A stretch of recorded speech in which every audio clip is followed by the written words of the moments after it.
Hello everyone, welcome back to my YouTube channel. मैं हूं चांद और आप देख रहे हैं मेरा यूट्यूब चैनल हमारा मकाम।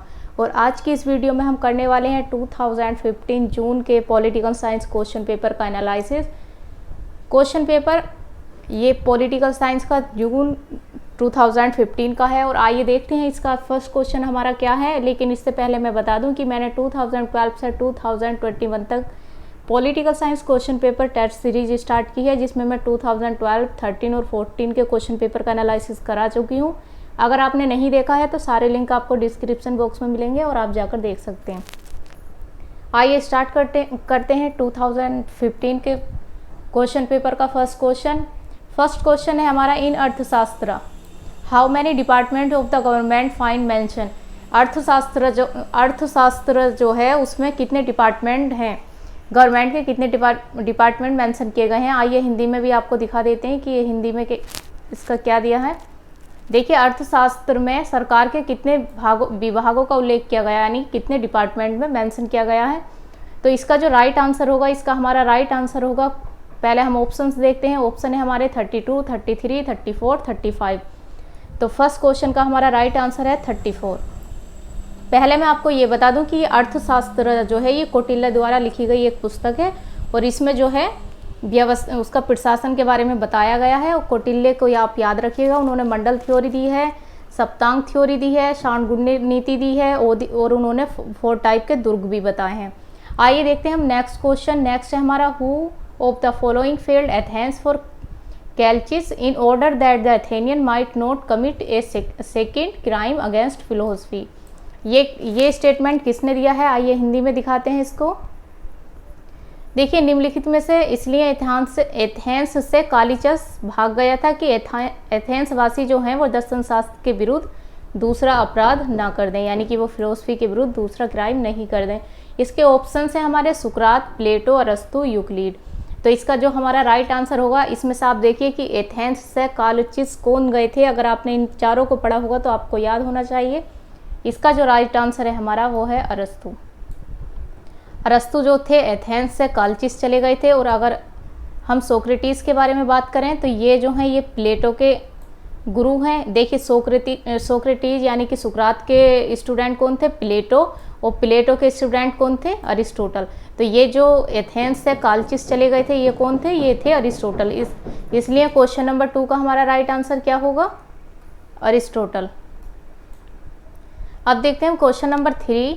Who among the following said of Rousseau, ardent apostle of reason, he has done more than most to prepare the way for the age of unreason in which he live. अब देखते हैं हम इसका हिंदी। निम्नलिखित में से किसने रूसो के बारे में कहा है, किसके बारे में, रूसो के बारे में, कि तर्क का उत्साही धर्मदूत, उन्होंने अविवेक के काल के लिए राह प्रशस्त करने हेतु अधिकांश से अधिक किया है। तो ये किसने बोला है, मैक्से, सेवाइन, vapour, Karl popper.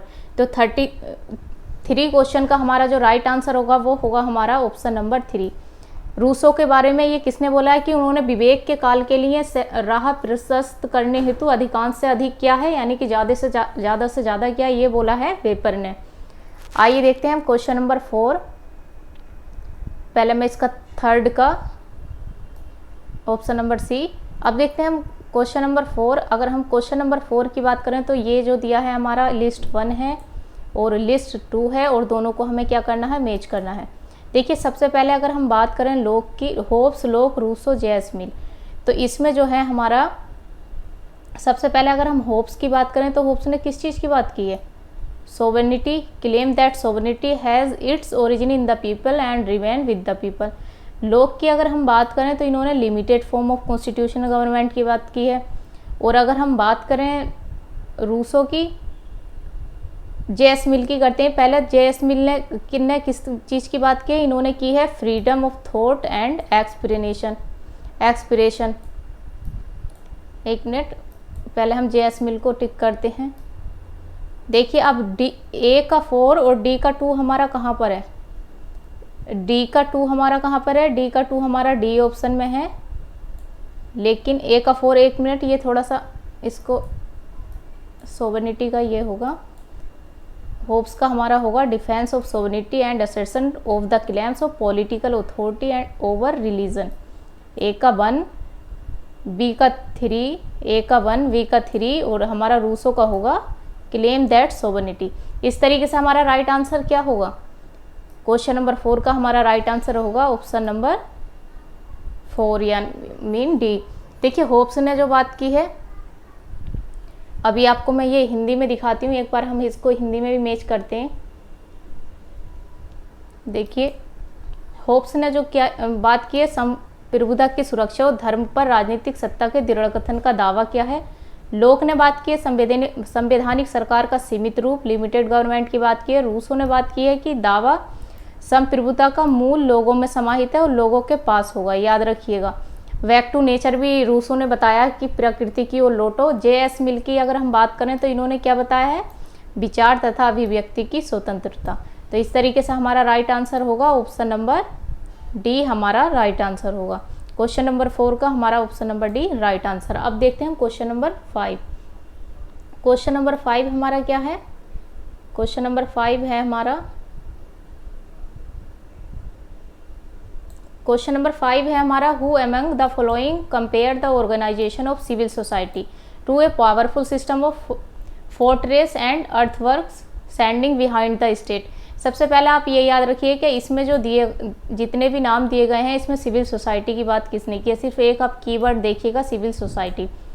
McLellan, Bernstein, Lenin, Gramsci. तो ये किसने बोला है? पहले आपको हिंदी में दिखा देती हूँ। क्वेश्चन नंबर 5 कि निम्नलिखित में से कौन नागरिक समाज के संगठन की तुलना राज्य के पीछे खड़ी किलो और मिट्टी के बांधों की शक्तिशाली प्रणाली से करता है? तो इसका जो राइट आंसर होगा वो क्या होगा? इसका राइट आंसर होगा क्वेश्चन नंबर 5 का, क्वेश्चन नंबर 5 का हमारा राइट आंसर होगा ऑप्शन नंबर डी, ग्रामसी। क्योंकि सिविल सोसाइटी की बात किसने की है? ग्रामसी ने। और ये किसने बोला कि किले और मिट्टी के बांधों की शक्तिशाली प्रणाली से करता है? ये किसकी तुलना? नागरिक समाज के संगठनों की तुलना। तो इसका राइट आंसर होगा हमारा ग्रामसी। अब देखते हैं क्वेश्चन नंबर 6। क्वेश्चन नंबर 6 हमारा क्या है? आइए देखते हैं। क्वेश्चन नंबर 6 है हमारा, which one of the following social contract tradition has not been revitalised by John Rawls in his book theory of justice. तो देखिए सबसे पहले आप ये याद रखिए कि जॉन रोल्स की बुक का नाम क्या है? ए थ्योरी ऑफ जस्टिस। अब आप हिंदी में देखिए इस क्वेश्चन को, क्वेश्चन नंबर 6। जॉन रोल्स ने अपनी पुस्तक ए थ्योरी ऑफ जस्टिस में निम्नलिखित में से किसकी सामाजिक अनुबंध परंपराओं का पुनरुद्धार नहीं किया है? सबसे पहले आप याद रखिए कि सोशल कॉन्ट्रैक्ट किस किस ने दिया है? सोशल कॉन्ट्रैक्ट हमारा दिया है जॉन लॉक, होब्स और रूसो। तो अब इसमें ये पूछा गया है कि जॉन रोल्स ने जो अपनी बुक लिखी है थ्योरी ऑफ जस्टिस, उसमें किसके सोशल कॉन्ट्रैक्ट का इन्होंने पुनरुद्धार नहीं किया है? तो ऑप्शंस हैं होब्स, जॉन लॉक, जे रूसो और इमैनुअल कांट।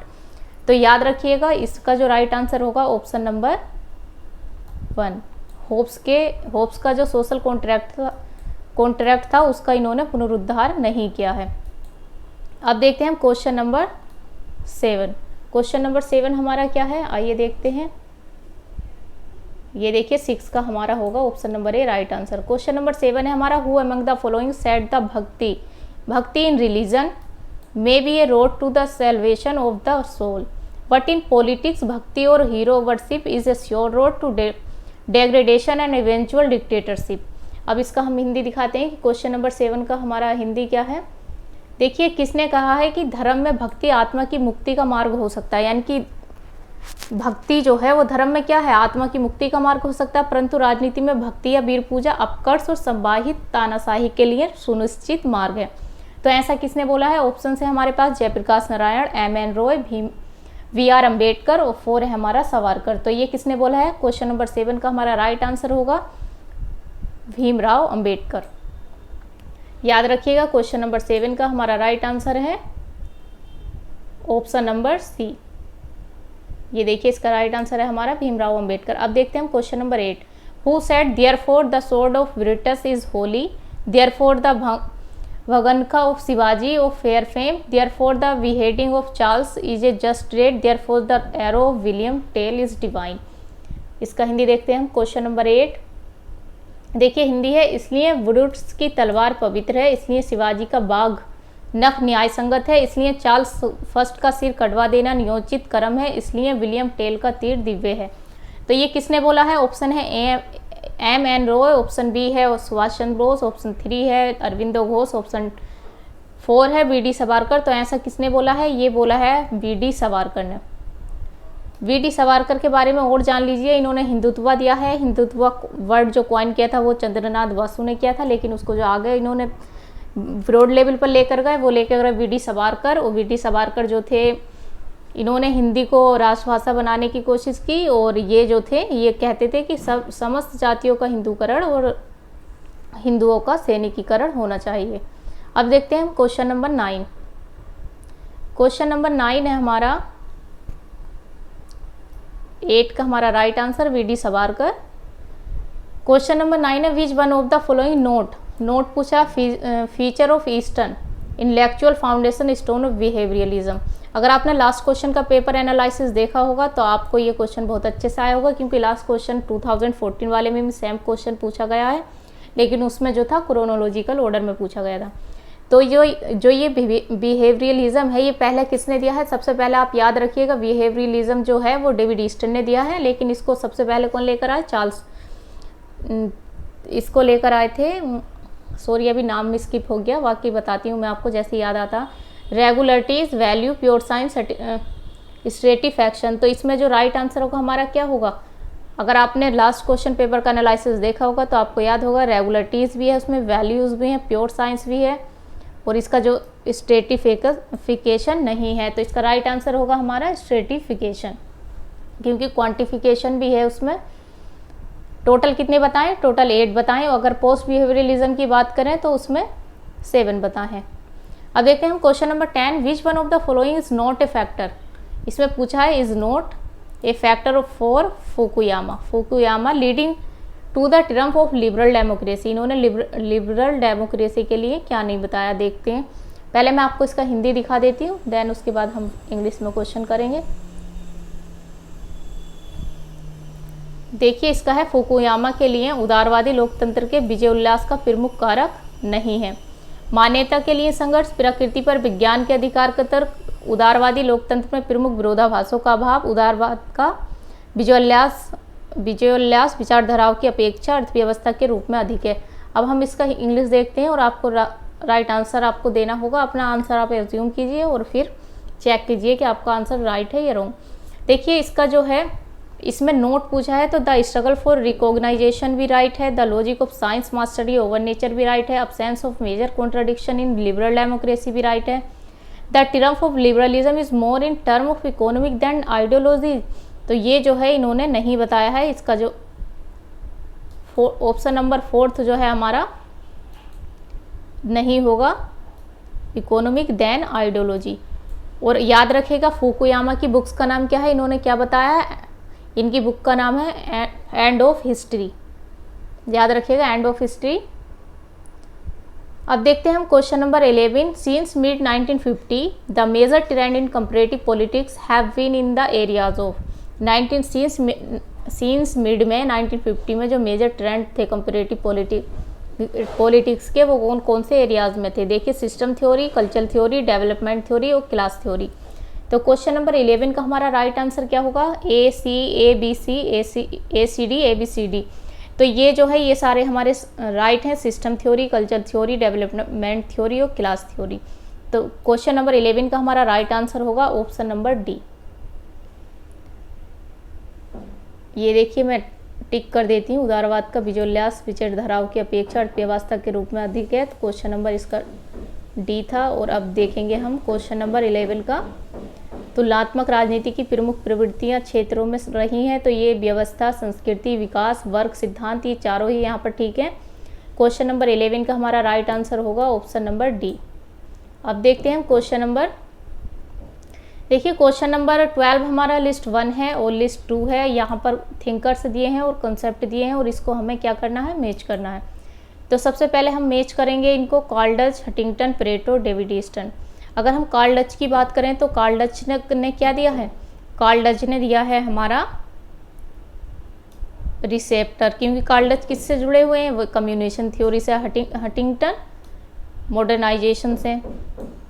और परेटो हमारे सर्कुलेशन ऑफ एलाइट्स से, और डेविड ईस्टन गेट कीपर्स है। इस तरीके से हमारा डी का 3 कहाँ पर है, डी का 3, ए का 4, बी का 1 और सी का 2। हमारा राइट आंसर क्या होगा, क्वेश्चन नंबर 12 का हमारा राइट आंसर होगा ऑप्शन नंबर 3, ए का 4, बी का 1 और सी का 2 और डी का 3। परेटो का याद रखना, circulation of elite, David Easton का गेट कीपर्स, कार्ल डच का receptor, Huntington modernization a multifaceted process. अब देखते हैं question number 13, who among of following makes a distinction between system maintenance and system persistence. किस किस के बीच डिस्टिंक्शन पूछा है, system maintenance and system persistence. अब ये देखते हैं हम हिंदी में इसका क्वेश्चन नंबर 13, व्यवस्था अनुरक्षण और व्यवस्था अवस्थिति में क्या पूछा है, डिस्टिंक्शन मतलब विभेद। Gabriel Almond, David Easton, Lucian Pye, F W. रुक्स। तो ये किसने बताया है, कौन करते हैं व्यवस्था अनुरक्षण और व्यवस्था अवस्थिति में विभेद। क्वेश्चन नंबर 13 का हमारा राइट आंसर होगा डेविड ईस्टन। क्वेश्चन नंबर 13 का हमारा राइट आंसर डेविड ईस्टन, और डेविड ईस्टन ने आउटपुट इनपुट सिस्टम भी दिया है। और इनका याद रखिएगा, इनके आउटपुट इनपुट सिस्टम को ब्लैक बॉक्स मॉडल भी बोलते हैं, फ्लो मॉडल भी बोलते हैं। रिक्स से अगर आप याद रखना चाहते हैं तो इन्होंने साला मॉडल दिया है। लुसियन पाई का एस्पेक्ट ऑफ पॉलिटिक्स है। गैब्रियल आमंड ने डेवलपमेंट पर बात की है। अब देखते हैं हम क्वेश्चन नंबर 14। क्वेश्चन नंबर 14 है हमारा, arrange the following book in order in which they appear, use of given below. तो क्वेश्चन नंबर 14 का मैं आपको आंसर बता देती हूँ, ईयर आप इसके देख लीजिएगा। सबसे पहले हमारा आएगा सिविक कल्चर है हमारा, ऑप्शन नंबर डी हमारा कहाँ पर है, ये इसका right answer option number D होगा। सबसे पहले हमारा सिविक कल्चर आएगा, then end of history and the last man. ये देखिए एंड ऑफ हिस्ट्री किसकी है, ये फुकुयामा की। अभी आप जो क्वेश्चन में आपने देखा, democratisation theory and practice, comparative federalism. तो इसका जो राइट आंसर होगा हमारा ऑप्शन नंबर डी होगा। ईयर आप देख लीजिएगा। Arrange the following concept in order in which they appear, use the code given below. ये जो कंसेप्ट दिए इनको ऑर्डर में लगाना है। इसका अगर हम बात करें क्वेश्चन नंबर 15 की, तो सबसे पहले आएगा ड्यू प्रोसेस ऑफ लॉ, कानून की उचित प्रक्रिया। डी कहाँ पर है हमारा, डी है हमारा ऑप्शन नंबर 3 में भी है और 1 और 3 दोनों में है। उसके बाद हमारा आएगा, क्योंकि ये ड्यू प्रोसेस ऑफ लॉ कब आया है, ये आया हमारा 18th सेंचुरी में। उसके बाद आएगा हमारा डेमोक्रेटिक सेंट्रलाइजेशन, यानी कि लोकतांत्रिक केंद्रीकरण। ये कब आया हमारा, देखिए ड्यू प्रोसेस ऑफ लॉ आया हमारा 18th सेंचुरी में, और डेमोक्रेटिक सेंट्रलाइजेशन हमारा आया, सेंट्रलिज्म, 20th सेंचुरी में। तो पहले डी और फिर ए, तो ये हमारा कहाँ पर है, डी ए सी बी। हमारा राइट आंसर क्या होगा इसका, क्वेश्चन नंबर 15 का पहले आएगा due process of law 18th century, democratic centralism 20th century. उसके बाद आएगा 1950 के टाइम पर, ये जो न्यू डेमोक्रेसी बुक है ये किसने लिखी है, ये माओ की है, और ये हमारी 1915 के टाइम पर लिखी गई है।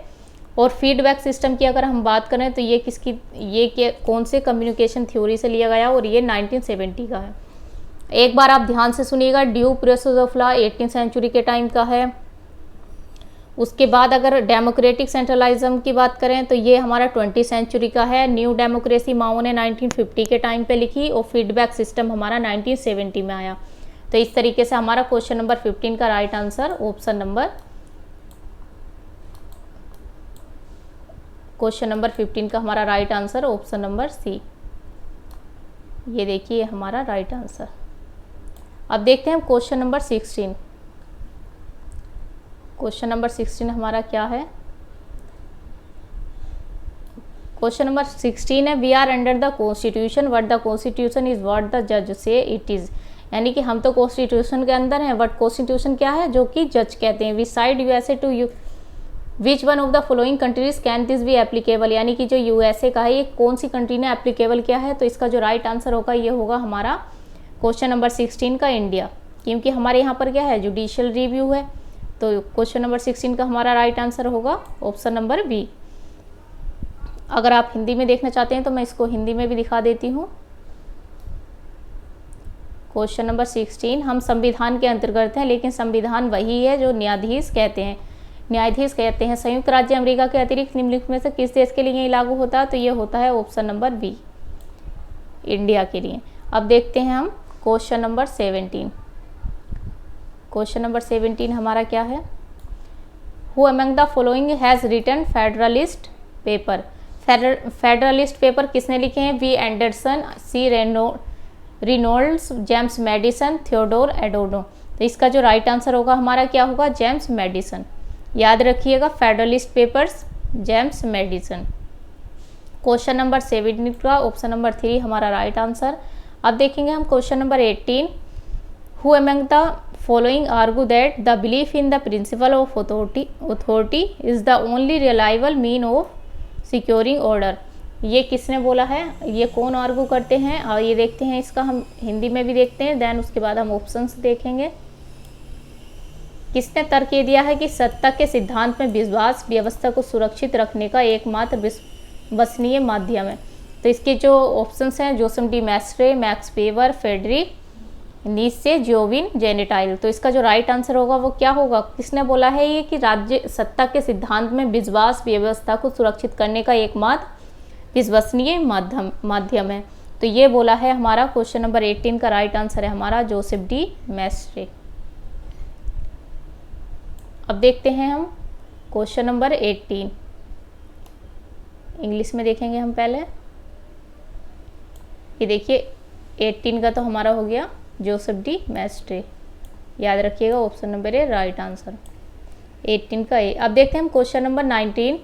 19 है हमारा, who among the following has argue that the electoral system determine the nature of the party system? अब इसका हिंदी हम दिखाते हैं आपको।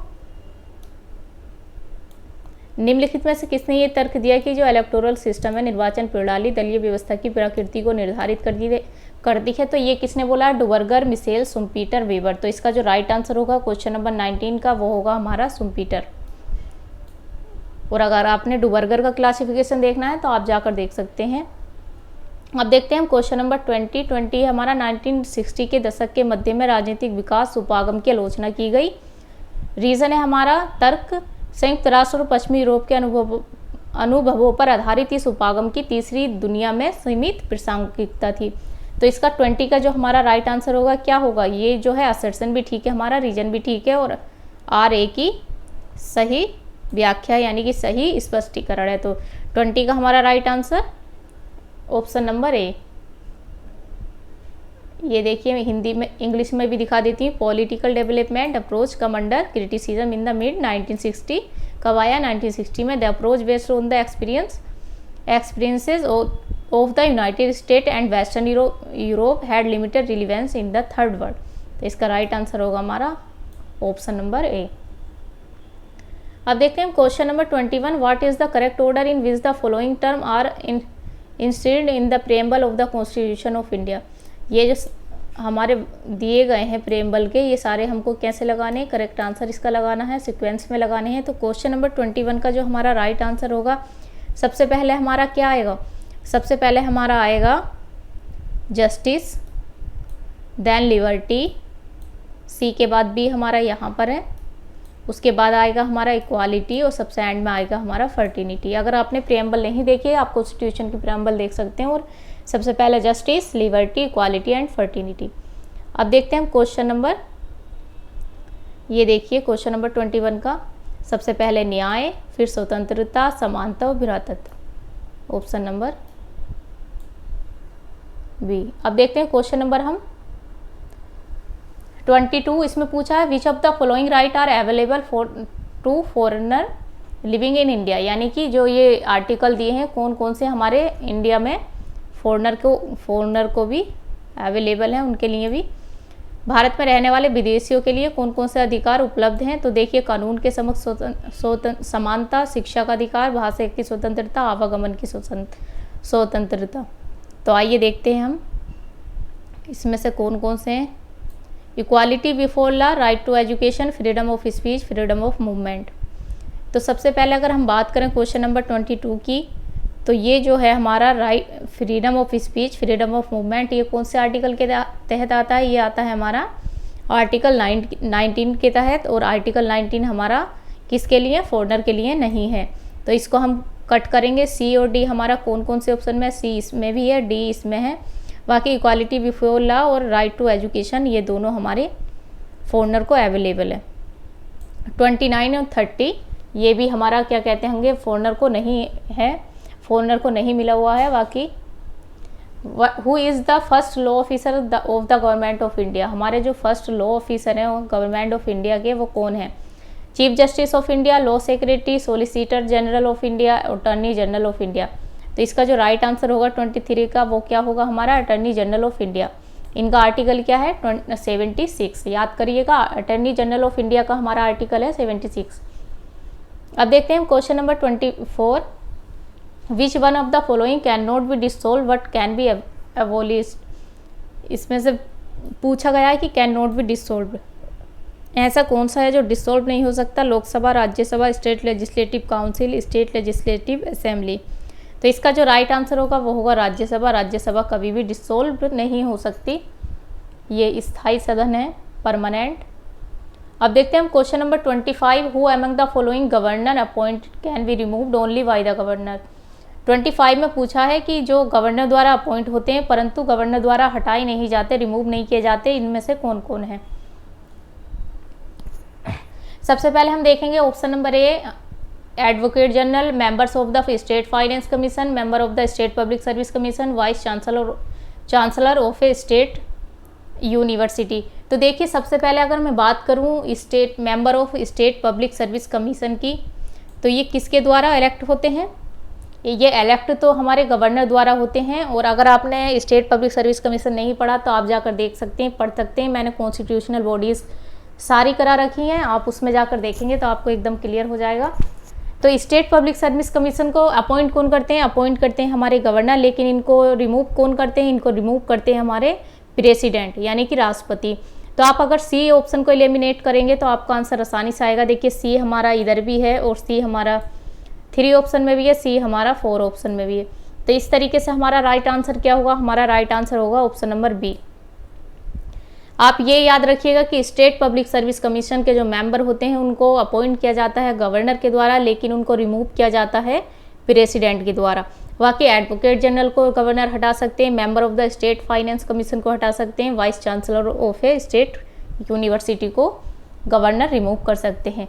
आइए देखते हैं हम question number 16, the maximum period of the president rule याद रखिएगा इन state under article 356 can be. President rule क्या होता है? इमरजेंसी जिसको बोलते हैं। सबसे पहले अगर मैं आपको इमरजेंसी की बात करूं तो मैं बताती हूं कि हमारी कंट्री में जो है 3 टाइप की, हमारे कॉन्स्टिट्यूशन में 3 टाइप की इमरजेंसी के बारे में बात की गई है।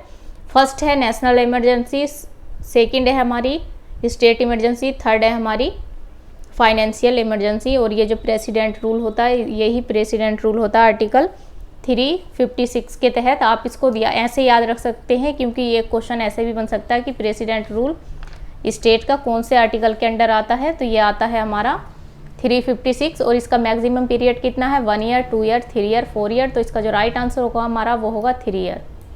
अब देखते हैं हम क्वेश्चन नंबर 17, हिंदी में भी टिक कर देती हूँ। भारत का प्रथम विधि अधिकारी कौन होता है? भारत का महान्यायवादी, आर्टिकल 76 याद रखिएगा। निम्नलिखित में से किसे भंग नहीं किया जा सकता परंतु समाप्त किया जा सकता है? वो है हमारा परंतु समाप्त किया जाता है। 24 का हमारा राइट आंसर है। एक मिनट, क्वेश्चन नंबर 24 जो अभी मैंने आपको कराया है, ये देखिए यहाँ पर हमसे मिस्टेक हुई है। ये देखिए यहाँ पर ये can not be dissolve but can, इसको समाप्त किया जाता है, मतलब इसका जो राइट आंसर होगा हमारा वो होगा, इसका होगा स्टेट लेजिस्लेटिव काउंसिल, क्योंकि मैं इसको हिंदी में दिखाती हूँ। 24 देखिए इसे भंग नहीं किया जा सकता परंतु समाप्त किया जा सकता है। समाप्त हम राज्य विधान परिषद को समाप्त किया जा सकता है।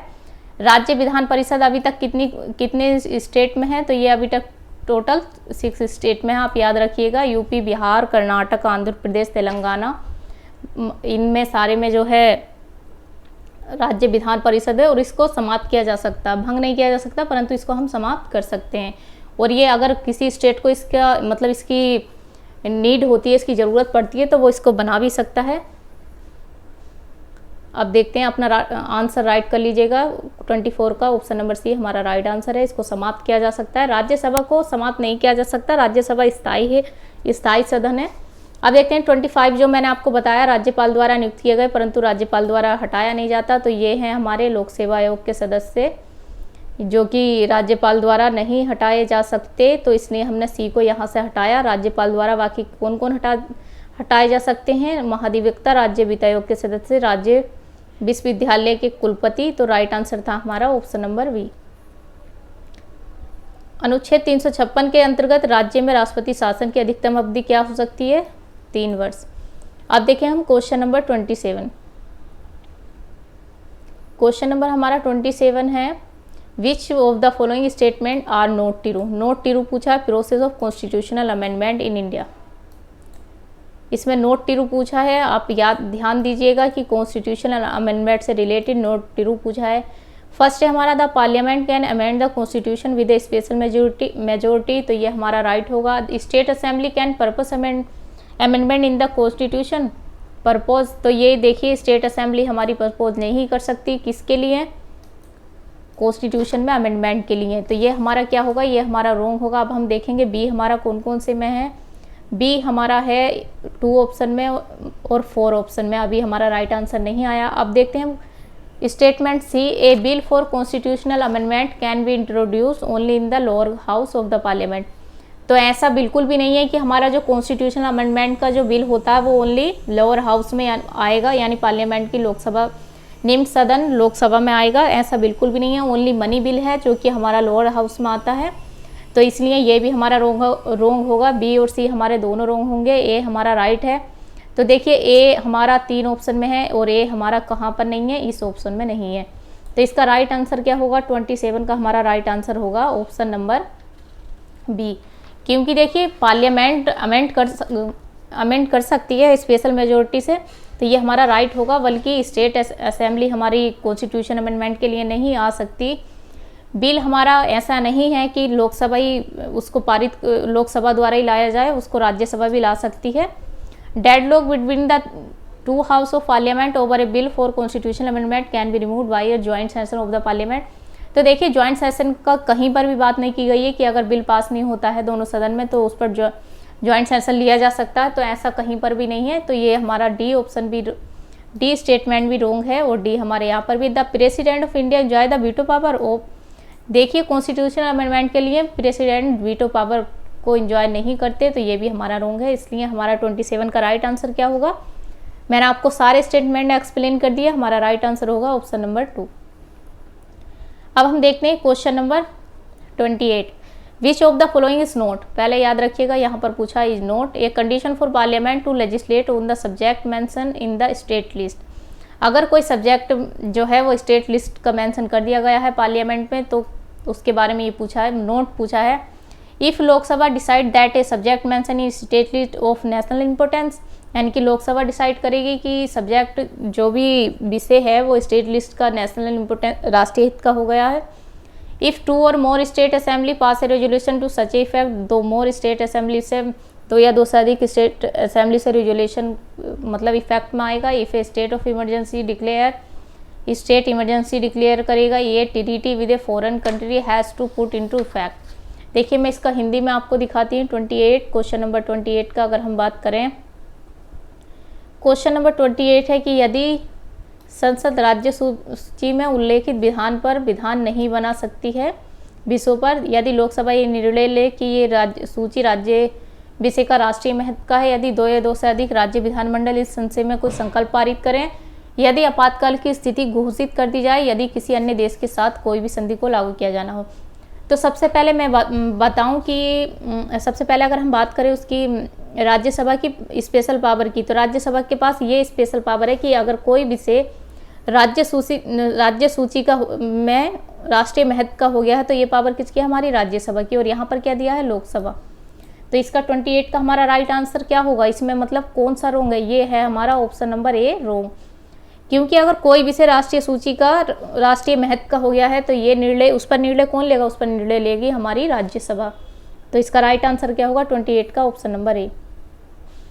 यहाँ लोकसभा नहीं, यहाँ पर राज्यसभा होना चाहिए था, तब ये हमारा करेक्ट होता। और क्वेश्चन में हमारा पूछा है नोट, तो हमारा नोट क्या होगा, लोकसभा डिसाइड नहीं कर सकती, राज्यसभा डिसाइड करेगी।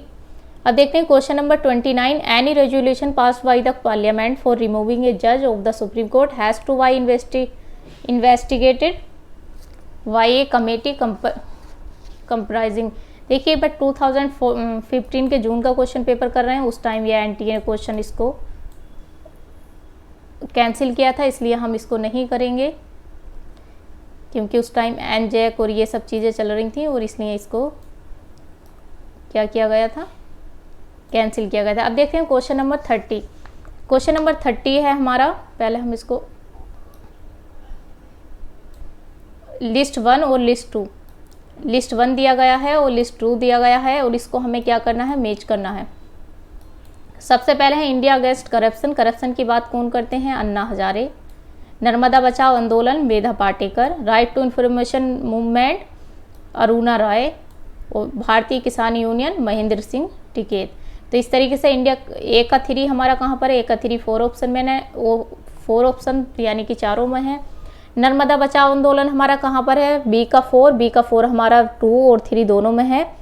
अब सी का 1 हमारा कहाँ पर है, सी का 1 सिर्फ हमारा एक जगह पर है, और वो है हमारा ऑप्शन नंबर 2 में। तो इस तरीके से हमारा राइट आंसर होगा ऑप्शन नंबर 2, क्योंकि करप्शन की बात अन्ना हजारे ने की है, नर्मदा बचाओ आंदोलन मेधा पाटेकर ने किया है, right to information movement Aruna Roy, और भारतीय किसान यूनियन महेंद्र सिंह टिकैत। 30 का हमारा right answer option number B. अब देखते हैं हम क्वेश्चन नंबर 31 की बात करें हम, एक मिनट। क्वेश्चन नंबर 31 है हमारा लिस्ट 1 एंड लिस्ट 2, इसको भी हमें मैच करना है। लिस्ट 1 में है administrative thinker, MP Follett, Herbert Simon, Michael D Cohen, Amitai Etzioni. सबसे पहले हम एमपी फोलिट को देखेंगे। एमपी फोलिट क्वेश्चन नंबर 31 का सी, एमपी फोलिट हमारा है साइकोलॉजिकल अप्रोच से, हर्बर्ट साइमन है हमारे रैशनल अप्रोच से, माइकल डी कोहेन है हमारे गार्बेज कैन मॉडल से, और एमिटाई एडजोनी जो हैं हमारे मिक्स्ड स्कैनिंग से। अगर मैं आपको फिर से बताती हूँ कि आपने अगर मेरा पब्लिक पॉलिसी का लेक्चर नहीं देखा है तो आप जाकर देख सकते हैं, क्योंकि मैंने उसमें एमिटाई एटिजोनी का मिक्स्ड स्कैनिंग मॉडल करा दिया है। इसके अलावा मैंने वहाँ पर चार्ल्स लिंडब्लूम का इंक्रीमेंटल मॉडल, बाकी सारे मॉडल भी कराए हैं। तो देखिए एमिटाई एडजोनी ये 2015 का क्वेश्चन पेपर है, और इसमें पूछा गया है मिक्स्ड स्कैनिंग। डी का 2 हमारा कहाँ पर है, डी का 2 हमारा ऑप्शन नंबर सी में है। तो इस तरीके से हमारा राइट आंसर क्या होगा, राइट आंसर होगा ऑप्शन नंबर सी। इनको याद रखिएगा, रिवीजन कीजिएगा बार बार। MP Follett psychological approach, Herbert Simon rational approach, Michael D Cohen garbage can model, Amitai Etzioni mixed scanning. Mixed scanning में आप देख सकते हैं जाकर, पब्लिक पॉलिसी आप डालना और वहाँ पर आपको मिल जाएगा पब्लिक एडमिनिस्ट्रेशन की प्ले लिस्ट में। देखिए हिंदी में भी इसको हम मैच कर देते हैं। India against corruption, Anna Hazare, Narmada Bachao Medha Patkar, right to information Aruna Roy, Bharatiya Kisan Union Mahendra Singh Tikait. Right answer है हमारा सी का 1। राइट आंसर हमारा क्या है, ऑप्शन नंबर 2। उसके बाद अगर हम बात करें 31 क्वेश्चन नंबर 31 में भी हमने, एक मिनट,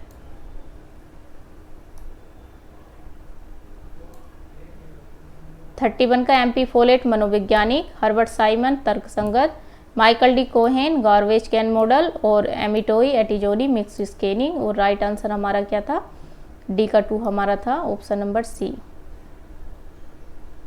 मिक्स स्कैनिंग का मॉडल आप जाकर देख सकते हैं, पब्लिक एडमिनिस्ट्रेशन की प्ले लिस्ट में आपको मिल जाएगा। अब देखते हैं हम question number 32। What was the name of the section which replaced comparative administrative group of the American society of public administration. इसका मैं आपको हिंदी भी दिखाती हूँ किसको रिप्लेस करके। क्वेश्चन नंबर 32, उस खंड का नाम क्या था जिसने American society of public administration के कंपैरेटिव एडमिनिस्ट्रेटिव ग्रुप को प्रतिस्थापित किया। Section of American public administration, section of on comparative administration, section on international public administration, section on international and comparative public administration. तो 32 का हमारा जो राइट आंसर होगा वो होगा हमारा section on international and comparative public administration, SICA। याद रखिएगा, इसका राइट आंसर होगा हमारा ऑप्शन नंबर 4।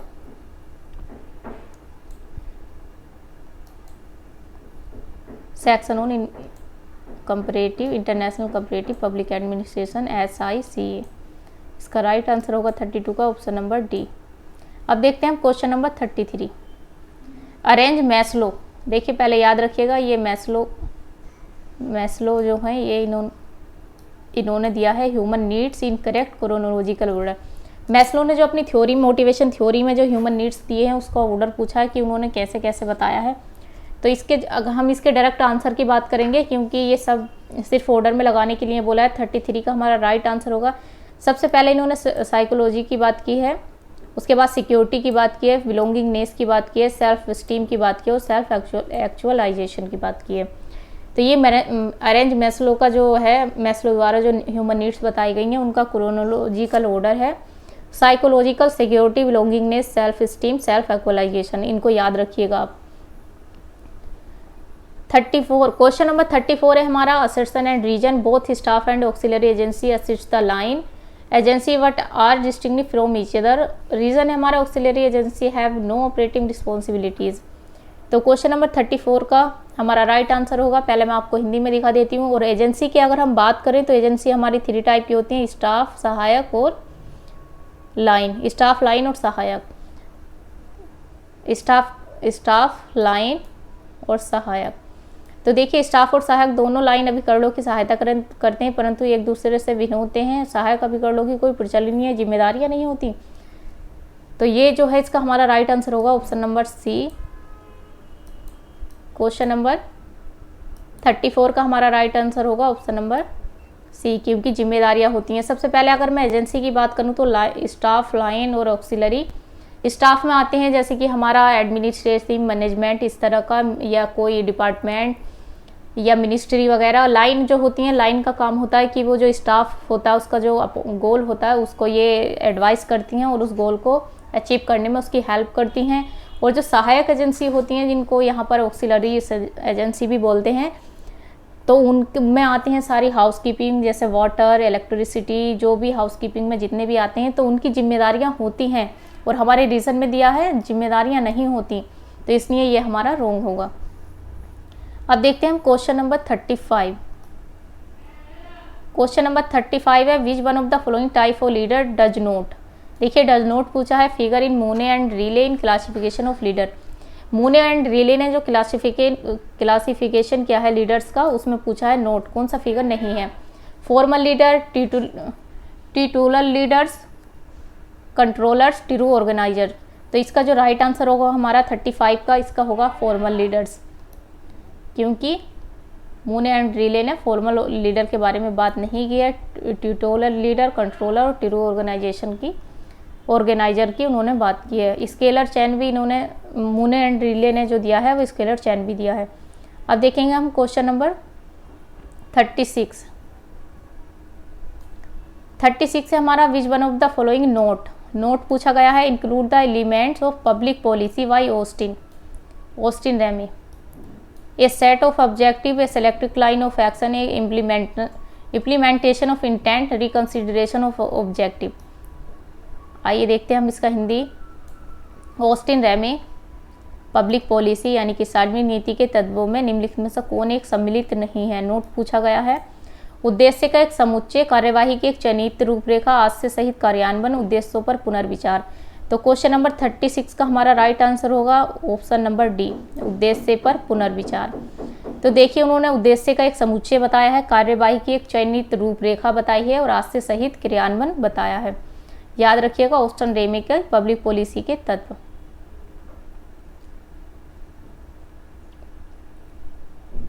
क्या नहीं बताया है उन्होंने, रिकंसिडरेशन ऑफ ऑब्जेक्टिव। बाकी ये set of objective, selected line of action, implementation of intent, ये सारे उन्होंने बताए हैं। अब देखते हैं हम क्वेश्चन नंबर 37 एस्टन कमेटी 1944। सबसे पहले ये याद रखिएगा एस्टन कमेटी हमारी 44 की है, डिड नोट, इसमें नोट पूछा है, include one of the following the object of training of civil servant. Civil servant की जो ट्रेनिंग से रिलेटेड ऑब्जेक्ट्स है उसमें से इसमें से कौन सा इंक्लूड नहीं है एस्टर्न कमेटी का? To produce reliable work skill, flexibility, to broaden the mind of the trainee, develop leader qualities. तो इसमें से 37 का जो हमारा है एस्टर्न कमेटी 1994 में क्या इंक्लूड नहीं है? तो यह है टू डेवलप लीडरशिप क्वालिटीज़। उनके अंदर लीडरशिप की क्वालिटीज़ आए, ये ऐसा सिविल सर्वेंट के लिए उन्होंने नहीं बताया है। अब देखते हैं हम question number 38, which one of the following is correct? Ascending order में पूछा है, कमीशन से और कमिटीज़ हैं ये अपॉइंटिंग, ये यूएसए की हैं सारी, और इसको हमें क्या है ऑर्डर में लगाना है। हूवर कमीशन है, टैफ्ट कमीशन है, ग्रेस कमीशन है, ब्राउनले कमेटी है। तो इसको हम सबसे पहले ऑर्डर में लगाएंगे। सबसे पहले अगर हम बात करें टैफ्ट आयोग की तो ये 1990 का है, 19 सेंचुरी का टैफ्ट कमीटर यानी कि 1900 का। उसके बाद अगर हम बात करें ब्राउनले कमेटी की, ब्राउनले कमेटी हमारी कब की है? 1936 की। और हूवर कमीशन की बात करें तो ये 1953 और 55 का माना जाता है। ग्रेस कमीशन की अगर बात करें तो ये है हमारा 1984 का। अब याद रखिएगा इसका सही सीक्वेंस क्या है? Option number C, Taft, Brownlow, Hoover और Grace. Right answer option number C. एक बार फिर से मैं आपको ईयर बता देती हूँ, आप ध्यान से सुनिएगा और नोट कीजिएगा। टाफ्टे कमीशन हमारा 90 का, ब्राउनले कमेटी 1936 की, हूवर कमीशन 1953 का, 53 और 55 तक के बीच का माना जाता है, और ग्रेस कमीशन हमारा 1984 का। अब देखते हैं हम question number 39, who called bureaucrats ruling servant? Bureaucrats को रूलिंग सर्वेंट किसने बोला है? FM मार्क्स, मार्टिन क्राइकर, रॉबर्ट के मर्टन, जोसेफला पेलम्ब्रा। तो 39 का हमारा राइट आंसर क्या होगा? ऑप्शन नंबर सी, रॉबर्ट के मर्टन। रूलिंग सर्वेंट किसने बोला है? ब्यूरोक्रेट्स यानी कि जितने भी ये ब्यूरोक्रेट्स होते हैं उनको रूलिंग सर्वेंट बोला है, रॉबर्ट के बर्टन है। FM मार्क्स की अगर हम बात करें तो FM मार्क्स ने हमें 4 टाइप की ब्यूरोक्रेसी बताई है, जिसकी शॉर्ट ट्रिक है GCPM। G से गार्जियन, C से कास्ट, P से पैट्रोनेज और M से मेरिट। याद रखिएगा FM मार्क्स ने हमें 4 टाइप की ब्यूरोक्रेसी बताई है। अब देखिए, which constitutional amendment provide for setting up the administrative tribunals in India?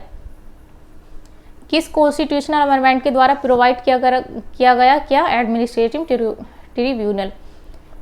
24 amendment, 59 amendment, 42nd amendment, 44 amendment. तो इसका जो राइट आंसर होगा वो होगा हमारा 40 का right answer, option number C, 42nd amendment. Administrative tribunal की जो बात की गई है वो की गई है 42nd अमेंडमेंट में, तो राइट आंसर होगा हमारा ऑप्शन नंबर सी। अब देखते हैं 41 हमारा, who among the following regard international politics as a autonomous discipline? किसने रिगार्ड किया इंटरनेशनल पॉलिटिक्स को ऑटोनोमस डिसिप्लिन में? आइए देखते हैं, इसका मैं आपको हिंदी दिखाती हूँ। ये देखिए, इंटरनेशनल पॉलिटिक्स को स्वायत्ता अनुशासन मानते हैं कौन कौन? CAW Manning, Carly M Cooper, Martin Wright, Hobson. तो इसका जो राइट आंसर होगा 41 का हमारा राइट आंसर होगा A, B एंड D। ये जो मार्टिन राइट हैं ये नहीं मानते अंतर्राष्ट्रीय राजनीति को स्वायत्ता अनुशासन। याद रखिएगा, ये हैं CAW Manning, Carly M Cooper, Hobson.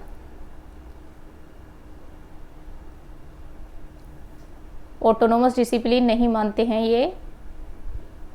41 का हमारा right answer option number D, Martin Wight नहीं है। अब देखते हैं हम क्वेश्चन नंबर 42।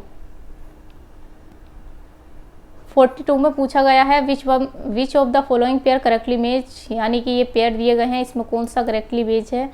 तो देखिए, the control of the arms race, ये हेडले बुल की है, ये राइट है। Some economic aspect of disarmament, ये LC ग्रोमोवी स्ट्रेगा चाउ की है। The challenges of the 1960s, ये जेम्स P वारवेज की है। ये तीनों हमारे करेक्ट हैं, ABC हमारा राइट आंसर है। लेकिन बात यह है कि वाइनिंग विदाउट वॉर ये किसने दिया है? तो इसका जो राइट आंसर होगा, इसका राइट आंसर होगा हमारा एमिटेई एटोजोनी, एमिटेई एटोजोनी। और एमिटोई एटोजोनी हमें किसने, एमिटोई एटोजोनी का जो अभी हमने लास्ट क्वेश्चन किया, मैंने आपको बताया भी कि इससे रिलेटेड आप क्लास देख सकते हैं।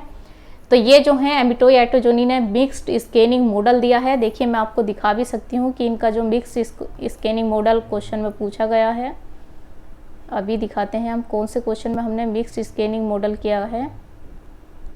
मिक्स्ड स्कैनिंग मॉडल, ये देखिए एमिटोई एटोजोनी क्वेश्चन नंबर 31 में ये जो है इन्हीं से रिलेटेड है, और इनका मैंने मॉडल आपको कराया है। अगर आपने नहीं देखा है तो आप जाकर देख सकते हैं। और यहाँ पर जो ये बुक दिया, ये जो मैचिंग में दिया है question number 42 winning without war, तो ये किसका है, ये हमारे एमिटोई एटोजोनी का है। एमिटोई एटोजोनी, याद रखिएगा एटोजोनी। अब देखते हैं हम क्वेश्चन नंबर 42, राइट आंसर हमारा ऑप्शन नंबर ए 40। अब देखते हैं हम क्वेश्चन नंबर 43, 42 का हमारा right answer option number A हो गया। 43 में पूछा है is not related to bargaining theory. Bargaining theory से रिलेटेड कौन सी नहीं है, Kenneth Waltz, Jeff Nice, Thomas Schelling, Roger Fisher. तो देखिए सबसे पहले जो हमारा केनेथ वोल्टेज है, ये हमारे रियलिस्ट हैं, यथार्थवादी हैं, और इन्होंने किस तरीके के यथार्थवाद की बात की है, इन्होंने बात की है डिफेंसिव। ऑफेंसिव की बात करते हैं जॉन मेयर्सियर, और इन्होंने डिफेंसिव की बात की है, और ये रिलेटेड नहीं है बार्गेनिंग थ्योरी से। अब आप ऐसे नोट करिएगा कि बार्गेनिंग थ्योरी से रिलेटेड कौन कौन है, जोसेफ नाई, थॉमस सेलिंग, रोगर फिशर। अब देखते हैं question number 44, which one of the following was not feature of old diplomacy. Old diplomacy का इसमें से फीचर कौन सा नहीं है, limited, aristocratic, transparency, freedom of action for ambassador. तो इसका जो राइट आंसर होगा ओल्ड डिप्लोमेसी का, वो होगा हमारा 44 का right answer option number C, क्योंकि ट्रांसपेरेंसी हमारा बाद में आया है, ट्रांसपेरेंसी हमारा इसका राइट आंसर नहीं होगा। ऑप्शन नंबर सी हमारा राइट आंसर।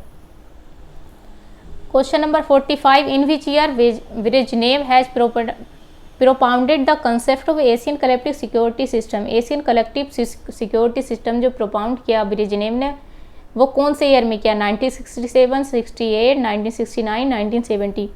तो 45 का जो हमारा राइट आंसर होगा वो होगा 1969।